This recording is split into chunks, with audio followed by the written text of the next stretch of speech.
Salam sejahtera Malaysia, selamat datang ke channel Fels Lifestyle. Info padu, info hangat disediakan di dalam channel ini. Tuan-tuan dan puan, saudara-saudara sekalian, satu artikel panas daripada sinarharian.com yang bertajuk Fitnah Perdana Menteri. Setiausaha politik Anwar buat laporan polis. Setiausaha politik kepada Perdana Menteri Ahmad Farhan Fauzi pada Khamis membuat laporan polis terhadap 3 individu kerana menganggap ketiga-tiga individu berkenaan telah mengeluarkan dan menyebar beberapa kenyataan palsu dan bersifat memfitnah terhadap Perdana Menteri Datuk Seri Anwar Ibrahim. Individu berkenaan adalah aktivis politik Badrul Hisham Shaharin atau dikenali sebagai Ceh Gubad, Ahli Majlis Pimpinan Tertinggi Bersatu Datuk Wan Saiful Wanjan dan Regi Jesse Ritaudin. Bercakap kepada media selepas membuat laporan polis itu di Ibu Pejabat Polis Daerah IPD Putrajaya di sini pada Khamis. Ahmad Farhan berkata, laporan polis berkenaan adalah berhubung kenyataan media Ceh Gubad dan ucapan Wan Saiful dalam satu ceramah di Kedah baru-baru ini mengenai kediaman pribadi dan kenderaan yang digunakan Anwar yang didakwa milik seorang ahli perniagaan. Kesemua kenyataan itu adalah tidak berasas, berniat jahat dan bermotifkan politik, katanya yang turut ditemani Peguam Anwar, Datuk S. Sankara Narayanan Ne. Ketua Polis Daerah Putrajaya, Assistant Commissioner Asmadi Abdul Aziz ketika dihubungi mengesahkan menerima laporan berkenaan dan pihaknya akan menjalankan siasatan. Sementara itu, Sankara Narayanan berkata pihaknya mempunyai bukti dan dokumen berkaitan perjanjian pajakan kediaman Anwar di Sungai Long, Kajang, namun ia tidak boleh didedahkan kepada umum. Hartanah yang didiaminya adalah termaktub dalam perjanjian pajakan olehnya selama 10 tahun. Ditandatangani pada tahun 2020, lama sebelum beliau menjadi Perdana Menteri. Pajakan itu dibayar dengan sewajarnya, tiada pertikaian mengenai siapa yang memilikinya, katanya.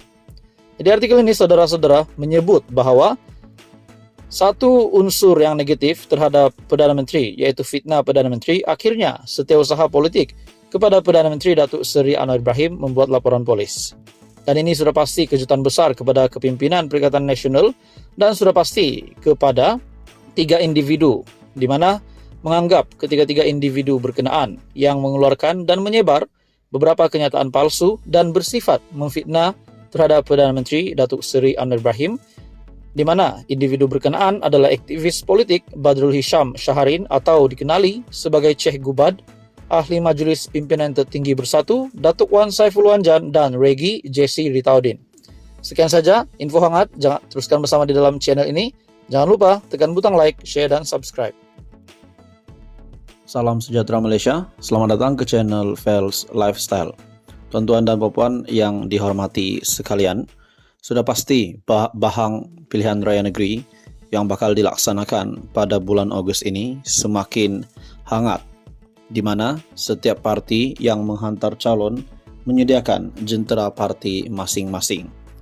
Terdapat persoalan apa yang bakal berlaku kepada Kerajaan Perpaduan sekiranya terdapat kekalahan di antara 6 buah negeri yang bakal melaksanakan pilihan raya negeri. Dalam sebuah artikel daripada Malaysia Kini, Razlan, Sabah Sarawak berikrar tiada perubahan kerajaan selepas pilihan raya negeri. Ini pasti satu kejutan kepada Mahyadin sebagai pengurusi Perikatan Nasional. Seorang pemimpin kanan UMNO memberitahu parti dari Sabah dan Sarawak yang menyertai kerajaan sekarang sudah memberi jaminan tiada perubahan akan berlaku selepas PRN berlangsung pada pertengahan Ogos. Menurut anggota Majlis Kerja Tertinggi UMNO, Razlan Rafi, komitmen tersebut dinyatakan sendiri 2 pemimpin utama parti yang berkaitan, iaitu Premier Sarawak Abang Johari Openg dan Ketua Menteri Sabah Haji Jinor. Katanya, kedua-dua pemimpin terbabit memberikan komitmen untuk mempertahankan kerajaan perpaduan.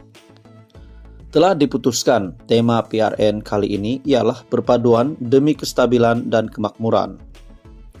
Premier Sarawak dan Ketua Menteri Sabah mengatakan tidak akan ada perubahan kerajaan seperti yang didakwa sesetengah pihak walau apapun terjadi.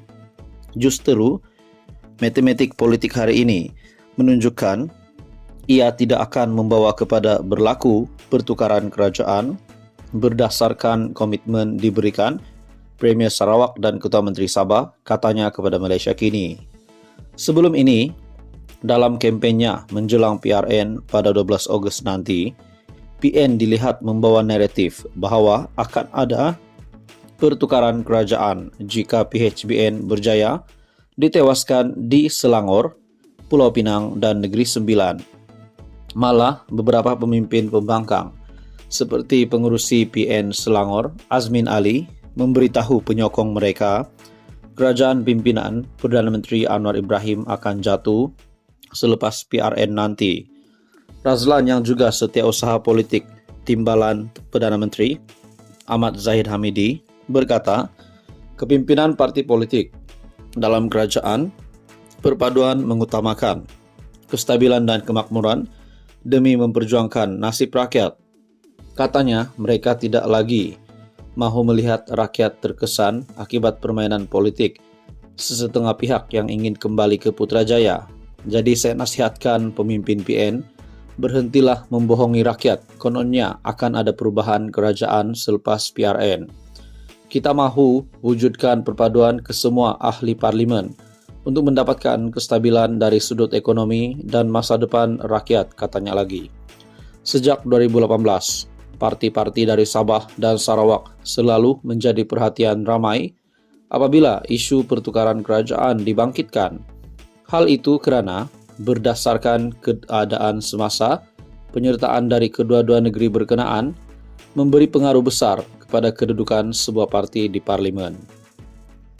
Sekian saja, teruskan bersama di dalam channel ini. Untuk info yang seterusnya, jangan lupa bantu channel ini dengan menekan butang like, share, dan subscribe.